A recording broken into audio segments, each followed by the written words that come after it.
We tend to think of design as a coat of paint, a decorative layer slapped onto a product before it rolls off the assembly line. Curious to see why that's backwards? Look at the mechanical watch. It is entirely obsolete for telling time. Your phone does it better for free. Yet this is a booming $80 billion market. People aren't paying for accuracy anymore. They are paying for craftsmanship and mechanical soul. The watch survived because its makers made a distinct choice early on. Since the utility is a given, the object's entire job is to make its heritage visible. Or consider the high-speed bullet train. That highly sculpted, sweeping nose looks like pure artistic flair. In reality, its shape is dictated by the tunnel micro-pressure wave. As speeds increase, the nose must extend to dissipate that air pressure.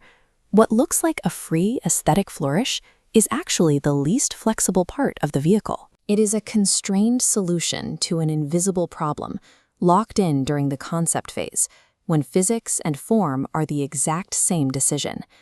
That principle of locking in invisible constraints early applies to human psychology too.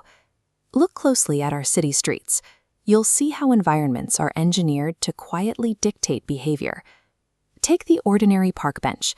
These metal armrests are positioned to divide the seating surface into individual units, preventing any single person from reclining across the length of the bench. Urban planners refer to this as hostile architecture. By making a horizontal surface impossible to lie down on, the design explicitly targets the unhoused, encoding a specific social preference directly into the wood and iron. A public object is never neutral. It secretly encodes a rigid set of values about who is allowed to exist in a space, and those values are finalized long before the concrete is poured.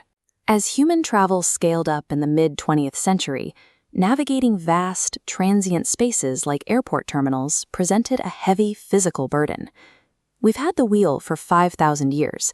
We've had trunks and luggage for centuries, yet no one combined them into a successful rolling suitcase until the 1970s. The delay resulted from a mental trap. For decades, designers viewed the suitcase strictly as a static box to hold clothes, missing the fact that the actual problem was how a person moves that weight through a building. We see a similar hurdle in the history of the vending machine. Releasing an object when a lever is pulled is a trivial piece of mechanics. The gears and springs were solved early and easily. The real challenge was a psychological one, persuading a stranger to hand their money over to a black box. Success depended on engineering a visible architecture of trust, using transparent windows and reliable change returns to prove the transaction was fair. Correctly identifying this human bottleneck, rather than the mechanical one, is the primary leverage of design leadership. A chief design officer serves as a goalkeeper, defending these few critical insights against months of pressure to compromise the form. Sometimes the most rigorous way to defend a concept is to know exactly what to leave out. The National Toy Hall of Fame recognizes two of the most enduring playthings in history, the cardboard box and the wooden stick. Educators point to the 90-10 rule. A great toy is 10% object and 90% child.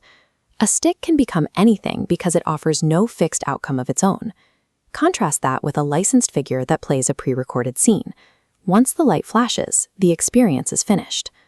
To build a product that people use repeatedly, the designer must commit to an unfinished state that forces the user to participate. When those early structural decisions fail, the consequences are rarely limited to an ugly product. If you ignore the invisible constraints of an interface, things break entirely. During the Great Baltimore Fire of 1904, neighboring cities scrambled to help. Fire brigades rushed in by train, hauling equipment into the smoke. They found themselves unable to contribute.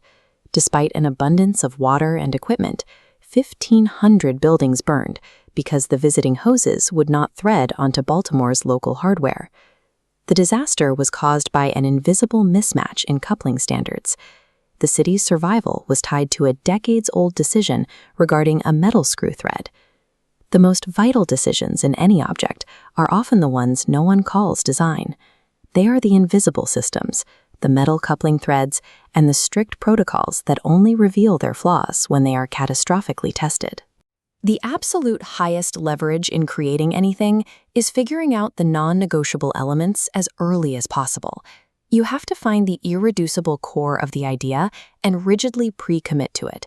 That way, all the downstream engineering and budgeting bends around your core concept, rather than eroding it away through endless minor compromises.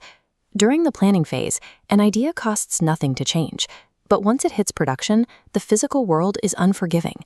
To build something that lasts, you have to decide what absolutely cannot change before you draw a single line.